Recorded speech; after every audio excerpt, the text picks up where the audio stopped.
Good morning. ಸೋಮವಾರ ಮುಂಜಾನೆ ನಿನ್ನೆ ನಡೆದಿರುವಂತಹ ಎಲ್ಲ ವಿದ್ಯಮಾನಗಳು, ಇವತ್ತಾಗುವಂತಹ ಸುದ್ದಿ ಎಲ್ಲವನ್ನ ನಿಮ್ಮ ಮುಂದೆ ಇಡುವಂಥ ಪ್ರಯತ್ನ. ಈ 30 ನಿಮಿಷ 30 ಸುದ್ದಿಗಳು ನಿಮ್ಮ ಜೊತೆ ನಾನು ಹರೀಶ್ ನಾಗರಾಜು. ಶುರು ಮಾಡೋಣ.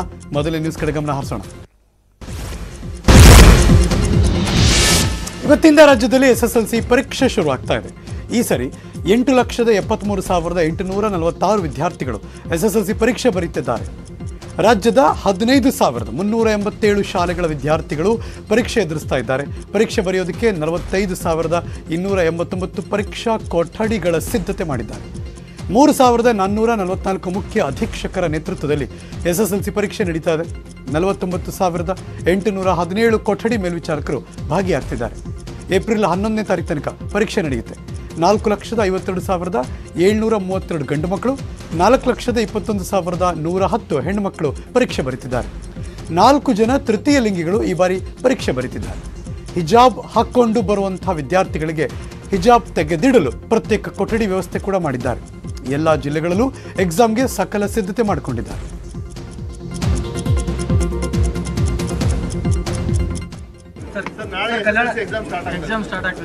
ಎಲ್ಲ ತಯಾರಿಗಳು ಮಾಡಿದ್ದೇವೆ. ಶಿಕ್ಷಣ ಇಲಾಖೆ, ಗೃಹ ಇಲಾಖೆ ಎಲ್ಲ ತಯಾರಿಯನ್ನು ಮಾಡಿದೆ. ಮಕ್ಕಳ ಹಿತದೃಷ್ಟಿಯಿಂದ ಸರಳವಾದಂಥ ಪರೀಕ್ಷೆ ಮಾಡಬೇಕನ್ನುವಂಥದ್ದು ಕೋವಿಡ್ ಹಿನ್ನೆಲೆಯಲ್ಲಿ ಆ ಎಲ್ಲವೂ ಕೂಡ ಮಾಡ್ತಾಯಿದೆ. ಮಕ್ಕಳು ಪರೀಕ್ಷೆಯನ್ನು ಬರೀಬೇಕು, ಅವರ ಭವಿಷ್ಯವನ್ನು ರೂಪಿಸ್ಕೋಬೇಕು. ಯಾವುದೇ ಆತಂಕ ಇಲ್ಲದೆ ಮುಕ್ತವಾಗಿ ಧೈರ್ಯವಾಗಿ ಪರೀಕ್ಷೆಯನ್ನು ಬರೀಲಿ ಅಂತ ನಾನು ಮನವಿಯನ್ನು ಮಾಡ್ತೀನಿ. ಮತ್ತೆ ಹೇಳ್ತೀನಿ, ಬಿಬಿಎಂಪಿ ಆವರಣದಲ್ಲಿ ಪವರ್ ಸ್ಟಾರ್ ಪುನೀತ್ ರಾಜ್ಕುಮಾರ್ ಪುತ್ಥಳಿ ಅನಾವರಣ ಮಾಡಿದರು. ಇಡೀ ರಾಜ್ಯದಲ್ಲೇ ಚೊಚ್ಚಲ ಬಾರಿಗೆ ಅಧಿಕೃತವಾಗಿ ಅಪ್ಪು ಪ್ರತಿಮೆಯನ್ನು ಸಿಎಂ ಬಸವರಾಜ ಬೊಮ್ಮಾಯಿ ಅವರು ಲೋಕಾರ್ಪಣೆ ಮಾಡಿದರು. ಡಾಕ್ಟರ್ ರಾಜ್ಕುಮಾರ್ ಪುತ್ಥಳಿ ಪಕ್ಕದಲ್ಲೇ 4 ಅಡಿ ಎತ್ತರದ ಅಪ್ಪು ಕಂಚಿನ ಪುತ್ಥಳಿ ಇದೆ. ಬೃಹತ್ ಬೆಂಗಳೂರು ಮಹಾನಗರ ಪಾಲಿಕೆ ನೌಕರರ ಕನ್ನಡ ಸಂಘದಿಂದ ಪುತ್ಥಳಿ ಸ್ಥಾಪನೆ ಮಾಡಿದ್ದಾರೆ. ರಾಜ್ ಕುಟುಂಬಸ್ಥರು, ಗಣ್ಯರು ಭಾಗವಹಿಸಿದರು. ಇದೇ ಸಂದರ್ಭದಲ್ಲಿ ವಿವಿಧ ಕ್ಷೇತ್ರದ ಸಾಧಕರಿಗೆ ಪ್ರಶಸ್ತಿ ಪ್ರದಾನ ಕೂಡ ಮಾಡಿದರು. ಕಾರ್ಯಕ್ರಮದಲ್ಲಿ ಮುಖ್ಯಮಂತ್ರಿ ಬಸವರಾಜ ಬೊಮ್ಮಾಯಿ ಅವರು ಅಪ್ಪು ಬಗ್ಗೆ ಮಾತಾಡಿದರು. ಪುನೀತ್ ರಾಜ್ಕುಮಾರ್ ಹೆಸರಾಗಿ ಉಳಿದಿಲ್ಲ, ಪ್ರತಿ ಕನ್ನಡಿಗರ ಉಸಿರಾಗಿ ನೆಲೆಸಿದ್ದಾರೆ. ಒಬ್ಬ ಮನುಷ್ಯ ಹೇಗೆ ಬದುಕಿದ್ದ ಅನ್ನೋದನ್ನು ಅವರು ಇಲ್ಲದೇ ಇದ್ದಾಗ ಗೊತ್ತಾಗ್ತದೆ. ನಗು ನಗ್ತಾನೆ ಅವರು ನಮ್ಮನ್ನು ಬಿಟ್ಟು ಹೋಗಿದ್ದಾರೆ. ರಾಜ್ಯದ ಮೂಲೆ ಮೂಲೆಯಲ್ಲಿ ಪುನೀತ್ ಭಾವಚಿತ್ರ ಇದೇ ನಾವು ಕಳೆದುಕೊಂಡಿಲ್ಲ, ಇದರಿಂದ ಸಾಕಷ್ಟು ಪಡ್ಕೊಂಡಿದ್ದೆ ಅಂತ ಹೇಳಿದ್ರು. ಒಬ್ಬ ಮನುಷ್ಯ ಹೇಗೆ ಬದುಕಿದ ಅನ್ನುವಂಥದ್ದನ್ನು ಅವರು ಇಲ್ಲದೆ ಇರುವಾಗ ನಮ್ಗೆ ಗೊತ್ತಾಗ್ತದೆ. ಅತ್ಯಂತ ಸಣ್ಣ ವಯಸ್ಸಿನಲ್ಲಿ ನಮ್ಮನ್ನು ಬಿಟ್ಟು ಹೋಗಿದ್ದಾರೆ. ಯಾರೂ ಕೂಡ ನಾವು ನಿರೀಕ್ಷೆ ಮಾಡಿರಲಿಲ್ಲ. ಕನ್ನಡಿಗರ ಪ್ರತಿಯೊಂದು ಕುಟುಂಬದಲ್ಲಿ ತಮ್ಮ ಕುಟುಂಬದ ಸದಸ್ಯರನ್ನ ಕಳ್ಕೊಂಡಿರುವಂಥ ಒಂದು ಭಾವನೆ ಇಡೀ ಕರ್ನಾಟಕದಲ್ಲಿ ಆವರಿಸಿದೆ. ನಾನು ಕರ್ನಾಟಕದ ಮೂಲೆ ಮೂಲೆಗೆ ನಾನು ಹೋಗ್ತಾ ಇರ್ತೀನಿ. ದೂರದ ಯಾದಗಿರಿನ ಸುರಪುರದಲ್ಲಿ ಎಲ್ಲಿ ನೋಡದಲ್ಲಿ ಪುನೀತ್ ಅವರ ಭಾವಚಿತ್ರಗಳು. ನಮ್ಮ ಜಿಲ್ಲೆಗೆ ಹೋದಾಗ ಹಳ್ಳಿಗೆ ಅವರ ಭಾವಚಿತ್ರಗಳು, ಮೈಸೂರಿಗೆ ಹೋದರೆ ಅಲ್ಲಿ ಭಾವಚಿತ್ರಗಳು, ಕರ್ನಾಟಕದ ಯಾವುದೇ ಪ್ರದೇಶಕ್ಕೆ ಹೋದರೂ ಕೂಡ ಅವರ ಭಾವಚಿತ್ರಗಳನ್ನು ಪೂಜಿಸುವಂಥದ್ದು ನಾವು ನೋಡ್ತಾ ಇದ್ದೀವಿ. ಚಿತ್ರಕಲಾ ಪರಿಷತ್ತಿನ ವತಿಯಿಂದ ಬೆಂಗಳೂರಿನಲ್ಲಿ ಆಯೋಜನೆ ಮಾಡಿದಂಥ ಚಿತ್ರಸಂತೆಯನ್ನು 2 ಲಕ್ಷಕ್ಕೂ ಹೆಚ್ಚು ಜನ ಕಣ್ತುಂಬಿಕೊಂಡರು. ಭಾರತಾಂಬೆ ಕಲಾಕೃತಿಯ ಮೇಲೆ ಹಸ್ತಾಕ್ಷರ ಹಾಕುವ ಮೂಲಕ ಮುಖ್ಯಮಂತ್ರಿ ಬಸವರಾಜ ಬೊಮ್ಮಾಯಿ ಉದ್ಘಾಟನೆ ಮಾಡಿದರು. 5ನೇ ವರ್ಷದ ಅಮೃತ ಮಹೋತ್ಸವದ ಅಂಗವಾಗಿ ಈ ಬಾರಿ ಚಿತ್ರಸಂತೆಯನ್ನು ಸ್ವತಂತ್ರ ಯೋಧರಿಗೆ ಅರ್ಪಿಸಲಾಗಿತ್ತು. ಮಾಜಿ ಮುಖ್ಯಮಂತ್ರಿಗಳಾದ ಯಡಿಯೂರಪ್ಪನವರು ಚಿತ್ರಕಲಾ ಪರಿಷತ್ ನಡೆದಂಥ ಚಿತ್ರಸಂತೆಯಲ್ಲಿ ಕುಟುಂಬ ಸಮೇತರಾಗಿ ಭಾಗವಹಿಸಿದರು. ಚಿತ್ರಸಂತೆಯನ್ನು ವೀಕ್ಷಣೆ ಮಾಡಿದರು. ಚಿತ್ರಸಂತೆ ರಂಗು ತುಂಬಿತು ಬೆಂಗಳೂರಿನ ಈ ಕಾರ್ಯಕ್ರಮ.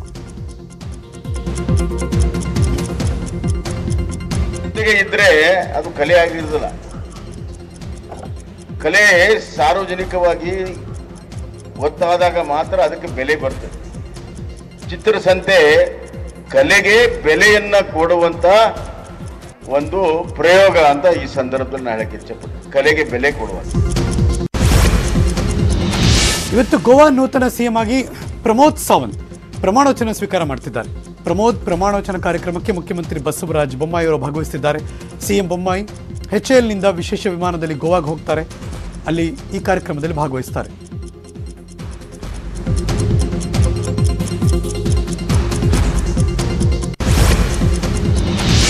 ಇವತ್ತು ಮತ್ತು ನಾಳೆ ಬ್ಯಾಂಕ್ ಮುಷ್ಕರ ನಡೆಯುತ್ತೆ. ಕಾರ್ಮಿಕ ಸಂಘಟನೆಗಳು ಕರೆ ಕೊಟ್ಟಿರುವಂತಹ 2 ದಿನಗಳ ಮುಷ್ಕರ. ಕೆಲವು ಬ್ಯಾಂಕ್ ಸಂಘಟನೆಗಳು ಬೆಂಬಲ ಕೊಟ್ಟಿವೆ. ಇವತ್ತು ಮತ್ತು ನಾಳೆ ಬ್ಯಾಂಕಿಂಗ್ ಸೇವೆಗಳಿಗೆ ಭಾಗಶಃ ಅಡ್ಡಿಯಾಗುವ ಸಾಧ್ಯತೆ ಇದೆ. ಕೇಂದ್ರ ಸರ್ಕಾರ ಜನವಿರೋಧಿ ಆರ್ಥಿಕ ನೀತಿಗಳು ಮತ್ತು ಕಾರ್ಮಿಕ ವಿರೋಧಿ ನೀತಿಗಳನ್ನು ಅನುಸರಿಸ್ತಾ ಇದೆ. ಇದನ್ನು ವಿರೋಧಿಸಬೇಕು ಅಂತ ಈ ಮುಷ್ಕರಕ್ಕೆ ಕರೆ ಕೊಡಲಾಗಿದೆ. ಸರ್ಕಾರಿ, ಖಾಸಗಿ ವಲಯದ ಬ್ಯಾಂಕುಗಳು, ವಿದೇಶಿ ಬ್ಯಾಂಕುಗಳು, ಸಹಕಾರಿ ಮತ್ತು ಪ್ರಾದೇಶಿಕ ಗ್ರಾಮೀಣ ಬ್ಯಾಂಕುಗಳ ನೌಕರರು ಈ ಮುಷ್ಕರದಲ್ಲಿ ಭಾಗವಹಿಸಿದ್ದಾರೆ ಅಂತ ಸಂಘ ಪ್ರಕಟಣೆಯಲ್ಲಿ ತಿಳಿಸಿದೆ.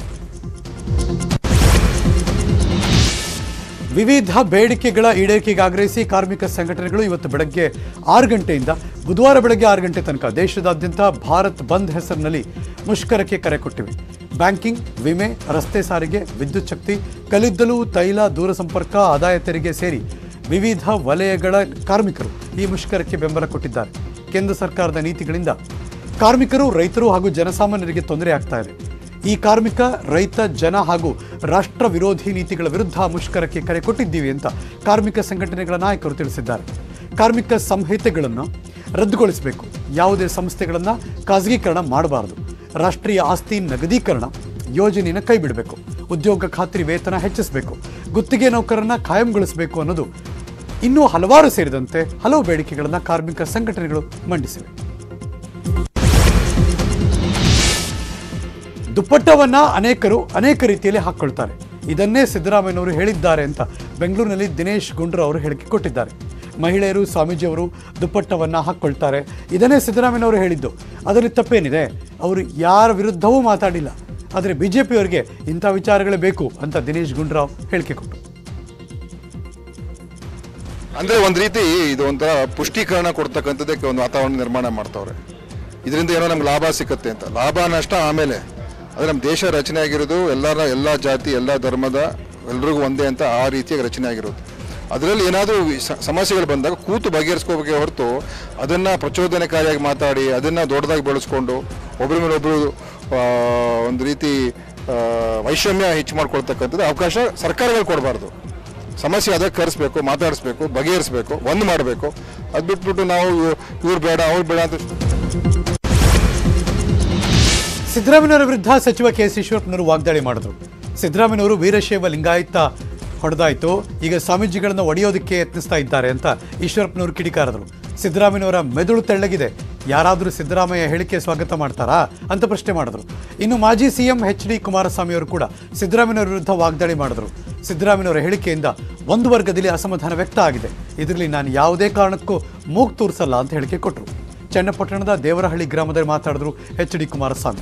ತಮ್ಮ ಹೇಳಿಕೆಯನ್ನು ಸಿದ್ದರಾಮಯ್ಯನವರೇ ಬಗೆಹರಿಸ್ಕೊಳ್ಬೇಕು, ಯಾವ ಅರ್ಥದಲ್ಲಿ ಹೇಳಿದ್ದಾರೋ ಅವರೇ ಹೇಳಬೇಕು, ಡ್ಯಾಮೇಜ್ ಆಗಿರೋದನ್ನ ಸರಿಪಡಿಸ್ಕೊಳ್ಳೋದು ಅವ್ರಿಗೆ ಬಿಟ್ಟಿದ್ದು ಅಂತ ಹೇಳಿಕೆ ಕೊಟ್ಟರು ಎಚ್.ಡಿ. ಕುಮಾರಸ್ವಾಮಿ. ಈ ರೀತಿ ಇವ್ರು ಮಾಡಿ ದೇಶದಲ್ಲೇ ಕಾಂಗ್ರೆಸ್ ಇವತ್ತು ನಿರ್ನಾಮ ಆಗಂತ ಹೋಗಿದೆ. ಕರ್ನಾಟಕ ರಾಜ್ಯದಲ್ಲಿ ಕಾಂಗ್ರೆಸ್ ಸ್ವಲ್ಪ ಜೀವ ಕುಟು ಅಂತ ಇದೆ. ಯಾವ ಇಲ್ಲೂ ಸಾಯತ್ತೋ ಗೊತ್ತಿಲ್ಲ. ಸಾಕು ಸಿದ್ದರಾಮಯ್ಯನಂತವ್ರು ಒಬ್ರು. ಅದಕ್ಕೋಸ್ಕರ ನಾನು ಹೇಳ್ತೀನಿ, ಕೋರ್ಟಿಗೆ ನೀವು ಗೌರವ ಕೊಡೋದು ಕಲ್ತ್ಕೊಳ್ಳಿ ಮುಂಚೆ. ಎರಡನೇದು, ಸಾಧು ಸಂತರ ಬಗ್ಗೆ ನೀವು ಮಾಡಿರೋಂಥ ಹೇಳಿಕೆ ಅಕ್ಷಮ್ಯ ಅಪರಾಧ. ಇಡೀ ರಾಜ್ಯದಲ್ಲಿ ಯಾವುದೇ ಒಬ್ಬ, ಬರೀ ಸ್ವಾಮೀಜಿಗಳಲ್ಲ, ವಿರೋಧ ಪಕ್ಷಗಳಲ್ಲ, ಜನ ಅಲ್ಲ, ಒಬ್ಬ ಕಾಂಗ್ರೆಸ್ನವರು ನಿಮ್ಮ ಜೊತೆಗಿಲ್ಲ ಅಂತಂತದ್ದು ಆದ್ಮೇಲೆ ನೀವಿನ ಸಿದ್ದರಾಮಯ್ಯನವರ ಖಾವಿ ಹೇಳಿಕೆಗೆ ಜಯಮೃತ್ಯುಂಜಯ ಸ್ವಾಮೀಜಿಗಳು ಕಿಡಿಕಾರಿದ್ದಾರೆ. ಸಮವಸ್ತ್ರ ಧಾರ್ಮಿಕ ಲಾಂಛನಕ್ಕೆ ಸಂಬಂಧ ಕಲ್ಪಿಸಬಾರದು. ಹಿಜಾಬ್ ಪ್ರಕರಣಕ್ಕೆ ಸಂಬಂಧಿಸಿದಂತೆ ಈಗಾಗಲೇ ಹೈಕೋರ್ಟ್ ತೀರ್ಪು ಕೊಟ್ಟಿದೆ. ಹೈಕೋರ್ಟ್ ತೀರ್ಪನ್ನು ಎಲ್ಲರೂ ಗೌರವಿಸಬೇಕು ಅಂತ ಗದಗ ನಗರದಲ್ಲಿ ಜಯಮೃತ್ಯುಂಜಯ ಸ್ವಾಮೀಜಿ ಹೇಳಿಕೆ ಕೊಟ್ಟರು. ಬಿಹಾರದ ಮುಖ್ಯಮಂತ್ರಿ ನಿತೀಶ್ ಕುಮಾರ್ ಅವರ ಸ್ವಗ್ರಾಮ ಭಕ್ತಿಯಾರ್ಪುರದಲ್ಲಿ ವ್ಯಕ್ತಿಯೋರ್ವ ಸಿಎಂ ಮೇಲೆ ಹಲ್ಲೆ ನಡೆಸಿದ್ದಾನೆ. ವ್ಯಕ್ತಿಯನ್ನು ಬಂಧಿಸಿದ್ರು. ಸದ್ಯ ಪೊಲೀಸ್ ವಶದಲ್ಲಿದ್ದಾನೆ. ಸ್ಥಳೀಯ ಆಸ್ಪತ್ರೆಯ ಆವರಣದಲ್ಲಿ ರಾಜ್ಯದ ಸ್ವತಂತ್ರ ಹೋರಾಟಗಾರ ಶಿಲಭದ್ರ ಯಾಜಿ ಪ್ರತಿಮೆಯ ಮುಂದೆ ಮುಖ್ಯಮಂತ್ರಿ ನಮನ ಸಲ್ಲಿಸೋದಕ್ಕೆ ಮುಂದಾದಾಗ ಹಲ್ಲೆ ನಡೆಸಿದ್ದಾನೆ. ಹಲ್ಲೆ ಮಾಡಿರೋ ದೃಶ್ಯ ಸಿಸಿಟಿವಿ ಕ್ಯಾಮೆರಾಗಳಲ್ಲಿ ಸೆರೆಯಾಗಿದೆ.